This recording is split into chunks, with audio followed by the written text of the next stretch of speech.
International Competence Center for Organic Agriculture, ICOA। Bharat में पारंपरिक खेती का इतिहास हजारों साल पुराना है। 60 के दशक में हरित क्रांति हुई। यहाँ रासायनिक उर्वरकों और कीटनाशकों के उपयोग से फसल में बढ़ोतरी देखी गई। शुरुआत में बेहतरीन उपज तो थी, लेकिन 3-4 दशक के बाद इसके विपरीत परिणाम सामने आने लगे। अंधाधुंध रसायनों के इस्तेमाल का दुष्परिणाम आज लोगों के स्वास्थ्य, भूमि की उपजाऊ क्षमता और पर्यावरण पर प्रत्यक्ष रूप से देखा जा सकता है। साफ जाहिर है कि जैविक खेती ही दीर्घकालीन विकल्प है। पिछले कुछ वर्षों में जागरूकता बढ़ी है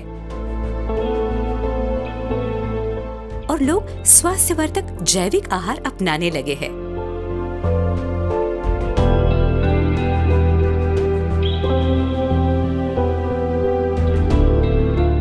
रासायनिक उर्वरक, कीटनाशक और खरपतवार नाशक के उपयोग से भारत में हरित क्रांति हुई थी और बेशक खाद्य उत्पादन में बढ़ोतरी देखी गई थी, लेकिन जल और भूमि पर इन रसायनों का दुष्परिणाम दिख रहा है। भूजल भारी मात्रा में प्रदूषित हो रहा है। इससे मानव और प्राणियों के स्वास्थ्य पर बुरा असर हो रहा है। वर्ष 2003 में जब मैं केंद्रीय योजना आयोग का सदस्य था, तब स्विट्जरलैंड सरकार के आमंत्रण पर वहां जैविक खेती के बारे में अध्ययन करने गया था। 9 दिनों तक वहां की जैविक खेती का गहन और व्यापक अध्ययन किया था। वापस आने के बाद हम कुछ लोगों ने मिलकर इकोआ की शुरुआत की। उल्लेखनीय है कि 80 के दशक के दौरान कुछ किसानों का रुझान आधुनिक जैविक कृषि की ओर बढ़ा।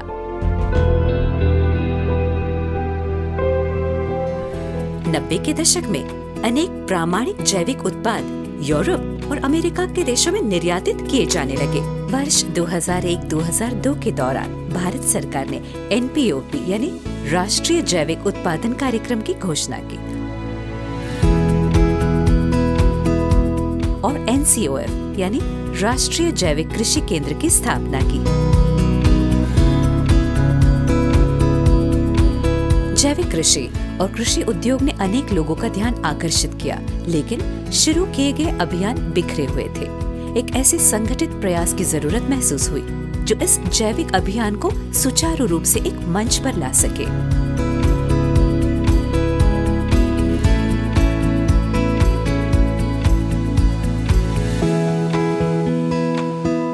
ऐसे में international competence centre for organic agriculture यानी इकोआ की भूमिका उल्लेखनीय बनती है। इकोआ की स्थापना जैविक क्षेत्र से जुड़े तमाम हितधारक को यानी स्टेक होल्डर्स को एक मंच पर लाने और ज्ञानार्जन के लिए जोड़ने के उद्देश्य से की गई। वर्ष 2004 में इसका रजिस्ट्रेशन किया गया। भारत में जैविक कृषि की गति को नया आयाम देने के उद्देश्य से स्थापित प्रमुख संस्थाओं में इकोआ का नाम उल्लेखनीय है। अपने आगाज से लेकर अब तक इस संस्था ने जैविक खेती संबंधित अनेक कार्यक्रम आयोजित किए। जैविक खेती के क्षेत्र में यह बेहतरीन केंद्र बनने के लिए कटिबद्ध है। भारत के 24 राज्यों में संस्था ने करीब 3 लाख किसानों के साथ कार्यरत रहकर 1.5 लाख हेक्टेयर भूमि को जैविक खेती में रूपांतरित किया है।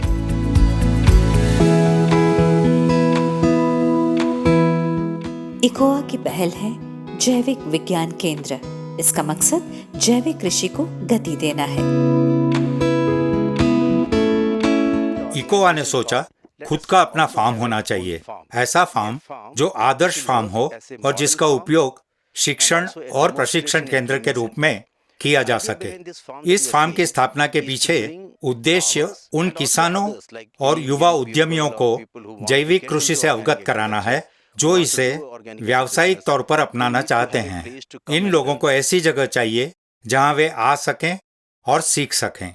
इस जैविक फार्म में प्रशिक्षण हॉल है जहां 30 से 35 सदस्य प्रशिक्षण प्राप्त कर सकते हैं। यहां उनके रहने की व्यवस्था भी मुहैया है। इस फार्म पर एकीकृत खेती की परिकल्पना अपनाई गई है, जिसे बायो विलेज यानी जैविक ग्राम नाम दिया गया है। यहाँ खेती के साथ बागबानी और पशुपालन भी शामिल है। खाद बनाने, खाद्य प्रौद्योगिकी और उत्पाद विपणन के बारे में भी जानकारी दी जाती है।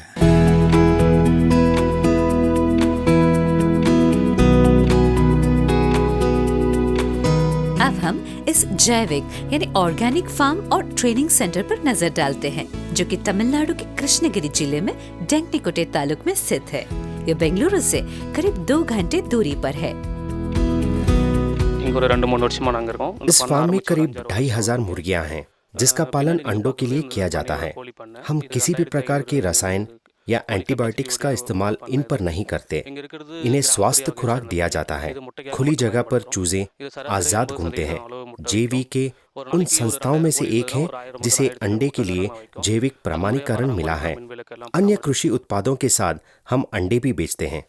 हम यहाँ करीब 20 अलग अलग हरी भाजी और तरकारी उगाते हैं।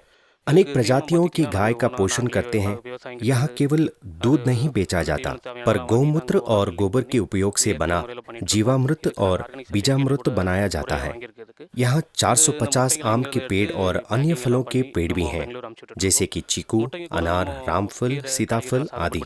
सप्ताह में 2 बार हम ये सारे जैविक उत्पाद बैंगलोर में ऑर्गेनिक दुकानें और घरों तक पहुँचाते हैं।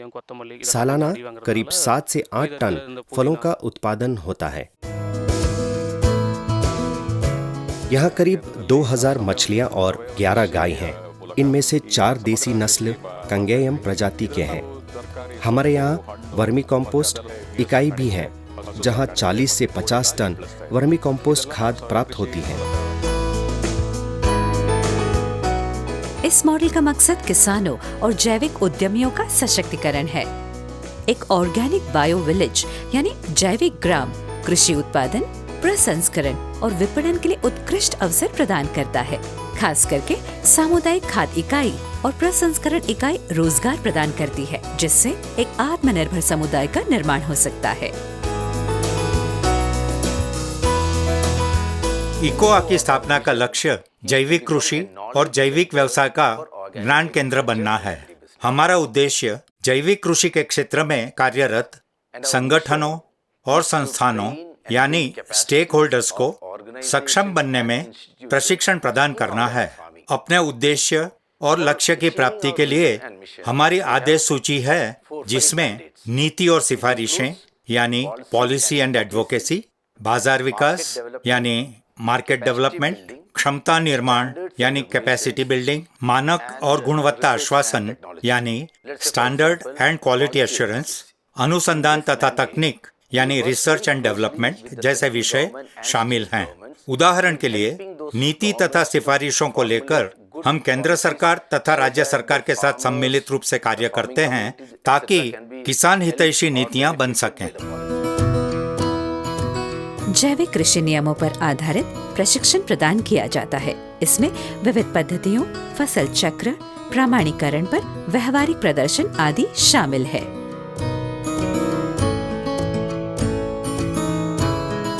जैविक कृषि अभी भी अपने बढ़ते चरण में है। जब हमने वर्ष 2004 में शुरुआत की थी, तब भारत में और कर्नाटक में भी जैविक खेती अत्यंत नई थी। इसीलिए क्षमता निर्माण यानी कॉम्पिटेंस बिल्डिंग और प्रशिक्षण यानी ट्रेनिंग बहुत जरूरी था। इकोआ ने देश भर में प्रशिक्षण कार्यक्रम तथा कार्यशालाओं के आयोजन में अहम भूमिका निभाई थी। हमने 24 राज्यों में 2 लाख से अधिक किसानों को जैविक कृषि के बारे में जागरूकता तथा जैविक कृषि को अपनाने में प्रेरणा देने का कार्य किया है। JVK ने आसपास के गांवों में किसानों को जैविक कृषि अपनाने में मदद की है। उनके उत्पादों की बिक्री में भी समर्थन तथा सहयोग दिया है। इस प्रक्रिया में हर कदम पर यानी उत्पादन से लेकर पैकेजिंग, परिवहन और वितरण तक सब कुछ पर्यावरण अनुकूल तरीके से किया जाता है। फलों को प्राकृतिक ढंग से परिपक्व किया जाता है, कार्टन बक्सों में पैक किया जाता है और उपभोक्ताओं तथा रिटेल दुकानों तक पहुंचाया जाता है। the third mandate तीसरा विषय बाजार विकास यानी मार्केट डेवलपमेंट के बारे में है। to continue to do organic. अगर किसान जैविक कृषि जारी रखते हैं तो उन्हें अपने उत्पादों के लिए ग्राहक भी तो चाहिए। as organic and कंपनियों, will also get better निर्यातकों और अन्य लोगों द्वारा उत्पाद खरीदे जाने जरूरी होते हैं। सही दाम मिलना जरूरी होता है। जैविक बाजार विकास के अंतर्गत इकोवा ने दिलचस्प अभियान किए हैं। सबसे पहला और सफल प्रयास था अंतर्राष्ट्रीय व्यापार मेला। इंडिया ऑर्गेनिक के बैनर तले इसका आयोजन वर्ष 2005 में बेंगलुरु में किया गया था। कुछ सालों तक ये आयोजित होता रहा, फिर इसका रूपांतरण बायोफेक इंडिया के रूप में हुआ। दरअसल बायोफेक विश्व का सबसे बड़ा जैविक मेला है जो जर्मनी में नियमित रूप से आयोजित होता है। बायोफेक ने इकोवा से साझेदारी की है और अब भारत में इसका आयोजन बायोफेक इंडिया के नाम से हो रहा है। ऐसे व्यापार मेले से किसानों को अच्छे बाजार मिलने में मदद होती है, जहां वे प्रत्याशी खरीदारों के समक्ष अपने उत्पाद प्रस्तुत कर सकते हैं। ऐसी ही एक सफल पहल कर्नाटक सरकार द्वारा जैविक उत्पाद और अनाज के लिए वर्ष 2017 में की गई थी, जिसका नाम Organics and millets trade fair है।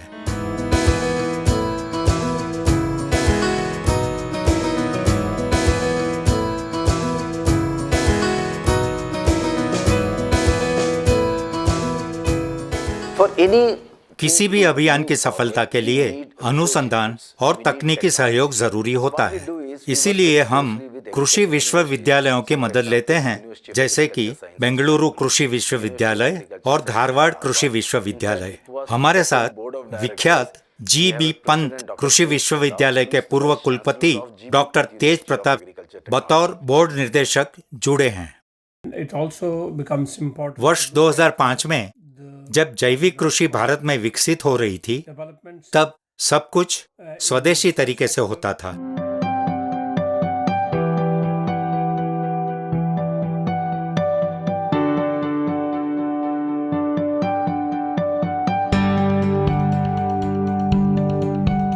उस वक्त यही माना जाता था कि रासायनिक उर्वरक या कीटनाशक का इस्तेमाल नहीं करना ही जैविक खेती कहलाती है।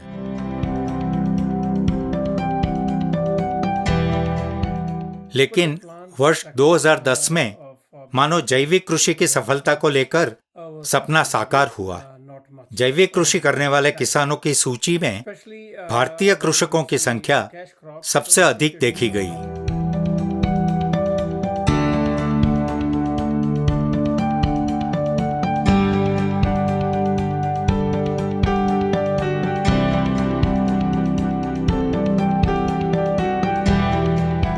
लेकिन आज भी जैविक कृषि के क्षेत्र में अनुसंधान और विकास संतोषजनक नहीं है।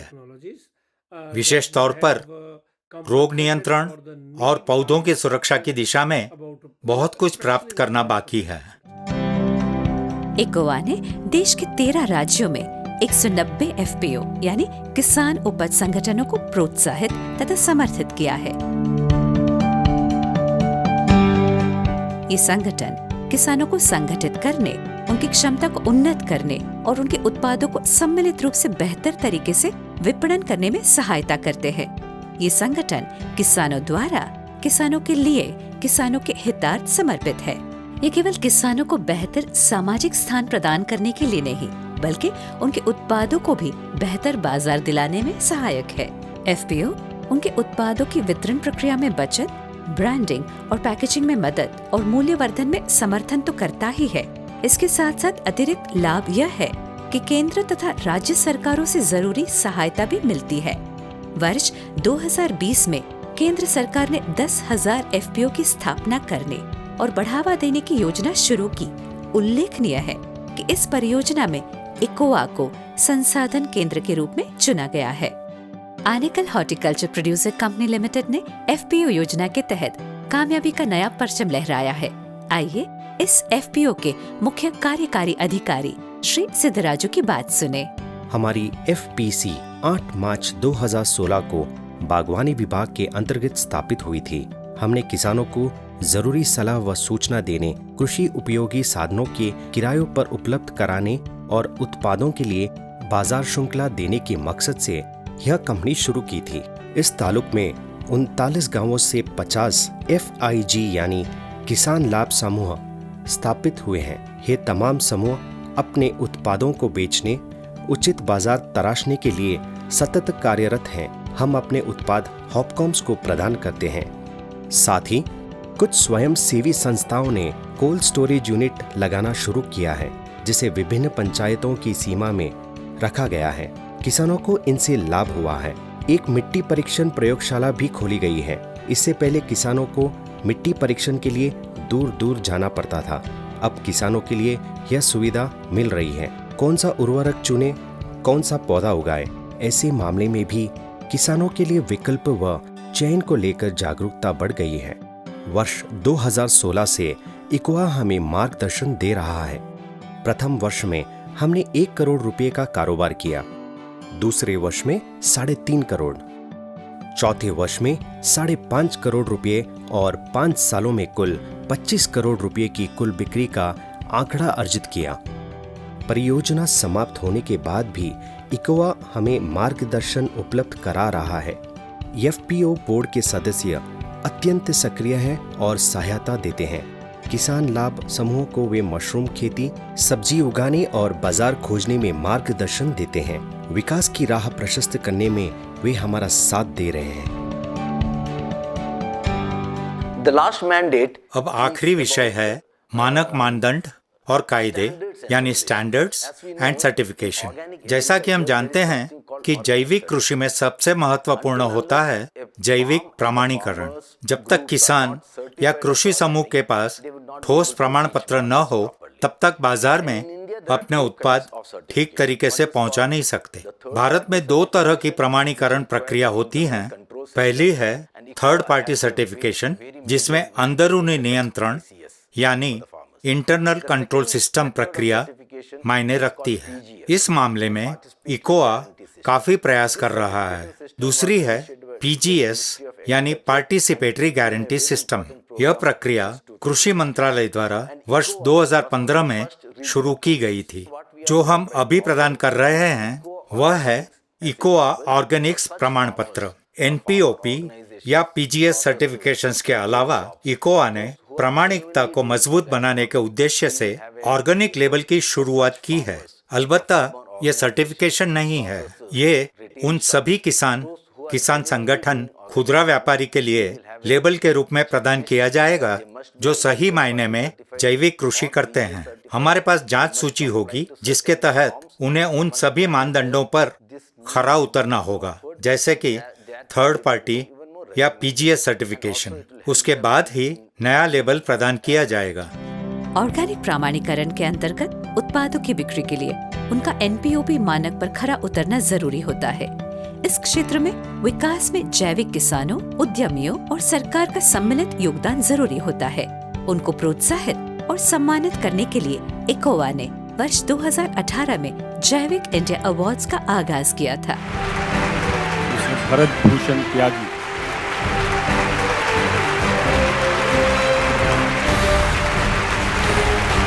second prize goes to Savitri Devi from Uttarakhand. वर्ष 2019 में इन पुरस्कारों के दूसरे संस्करण का आयोजन हुआ था। ये वार्षिक कार्यक्रम है। राष्ट्रीय स्तर पर इन पुरस्कारों के आयोजन का उद्देश्य देश भर के जैविक किसानों को प्रेरित करना है।